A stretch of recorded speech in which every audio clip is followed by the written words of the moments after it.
हाय, आप देख रहे हैं इंडिया न्यूज़ इन खबर और मैं हूं विष्णु शर्मा। ऐसे में हर कोई जब पूछ रहा है हाउ इज़ द जैश, ऐसे में आपको जानने की दिलचस्पी होगी कि प्लानिंग क्या थी सरकार की, कैसे इसे अंजाम दिया। तो मैं आपको बताऊंगा वो 5 पॉइंट प्लानिंग जिससे गच्चा दिया गया पाकिस्तान को। पहला जो गच्चा दिया गया, पहली जो प्लानिंग हुई वो ये कि दिन कौन सा होगा।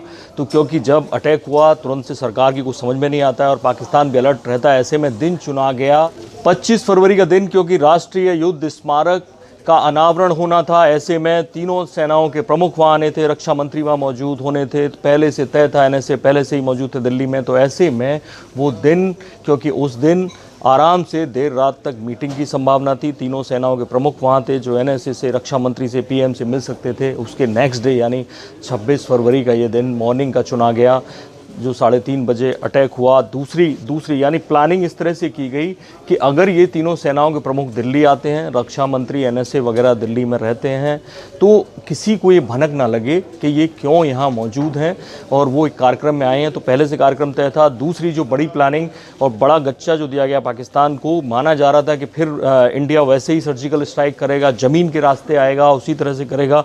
तय किया गया क्योंकि पाकिस्तान ये रास्ता जानता है, बॉर्डर पर सिक्योरिटी उसने बढ़ा दी है। पीओके में जहाँ टेरर कैंप हैं, खुद बहावलपुर में जहाँ जैश का हेडक्वार्टर था, मसूद अजहर को हटा दिया गया वहाँ से। तो ऐसे में पाकिस्तान पहले से सचेत था, तो एयर स्ट्राइक का फैसला लिया गया और ये बड़ी बात थी क्योंकि पाकिस्तान को उम्मीद नहीं थी कि ऐसे खुल्लम खुल्ला एयर स्ट्राइक करेगा भारत।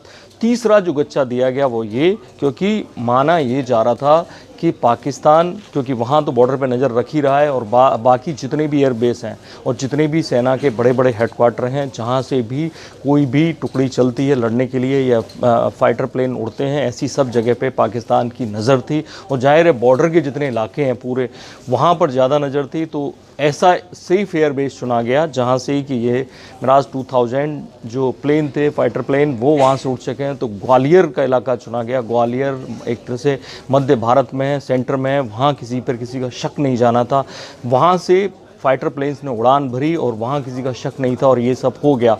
चौथा जो पॉइंट था इस प्लानिंग का कि कैसे तब तक पाकिस्तान सरकार को गुमराह किया जाए, वो लापरवाह हो जाए। और ऐसे में जब मोदी ने बयान दिया कि इमरान से हमें ये उम्मीद नहीं थी, इमरान ने वादा किया था प्रधानमंत्री बनते ही कि शांति की दिशा में बढ़ेंगे, एक नया पाकिस्तान बनाएंगे। ऐसे में इमरान को लगा कि कहीं ना कहीं बात सुलझाई जा सकती है, क्योंकि पीएम मोदी ने इमरान का नाम लिया है। तो ऐसे में वो पहले एक बयान जारी कर चुके थे, लेकिन दूसरा बयान जारी किया और उस बयान को जारी किया कि हाँ, हम शांति के रास्ते बढ़ना चाहते हैं। और ऐसे में उन्होंने अपनी पार्टी के एक सांसद रमेश कुमार को इंडिया भेजा गया। ऑफिशियल तौर पर इसकी पुष्टि नहीं की, लेकिन रमेश कुमार को दिल्ली में देखा गया, उन्होंने यहाँ मुलाकात की भारतीय सरकार से जुड़े लोगों से।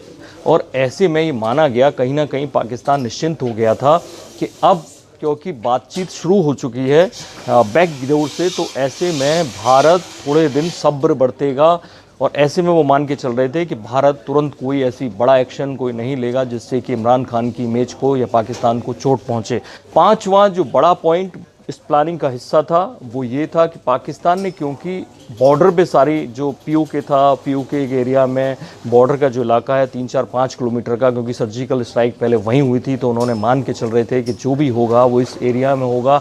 इसलिए इंडिया ने अपनी जो इंडियन सरकार है और जो भी सिक्योरिटी से जुड़े लोग हैं उन लोगों ने प्लानिंग में चेंज किया और इतनी दूर तक मार की जो सोच नहीं रहे थे। 80 किलोमीटर दूर तक जो इलाके थे उन्होंने वो चुने और ऐसे 3 इलाकों में उन्होंने बमबारी की, जो 12 विमान उड़े और 21 मिनट में उन्होंने तबाही मचा दी, मुजफ्फराबाद में, चिकोटी में और बालाकोट में। हालांकि पाकिस्तान को ये अनुमान है कि अगर वो, पहले उन्होंने मान लिया अपनी ट्वीट में कि बालाकोट में कैसे इंडियन विमान घुसे, एक पेलोड गिरा और वो गलती से गिर गया और फट गया, तो कुछ तस्वीरें भी उन्होंने दिखाई हैं। लेकिन बाद में उन्हें लगा कि अगर वो ये मानते हैं कि बालाकोट में ऐसा हुआ है तो वो 80 किलोमीटर एरिया है जो पाकिस्तान की सीधे इंटरनेशनल लेवल पर नहीं, देश में भी पाकिस्तानी सरकार की बेइज्जती होगी कि 80 किलोमीटर तक इंडियन फाइटर प्लेन घुसाते हैं और आपको पता नहीं चलता। तो उन्होंने एक नया जो बयान जारी किया है, नई ट्वीट की है, उसमें ये कहा है कि ये बालाकोट वो नहीं है बल्कि पुंछ इलाके का है जो 3 से 4 किलोमीटर बॉर्डर में गिरता है। तो ये 5 पॉइंट का प्लान था जिसके तहत पाकिस्तान को गच्चा दिया गया। इस बारे में और जो जानकारी मिलेगी आपको बताते रहेंगे। आप देखते रहिए इंडिया न्यूज़, सब्सक्राइब करें इन खबर। थैंक यू, नमस्कार।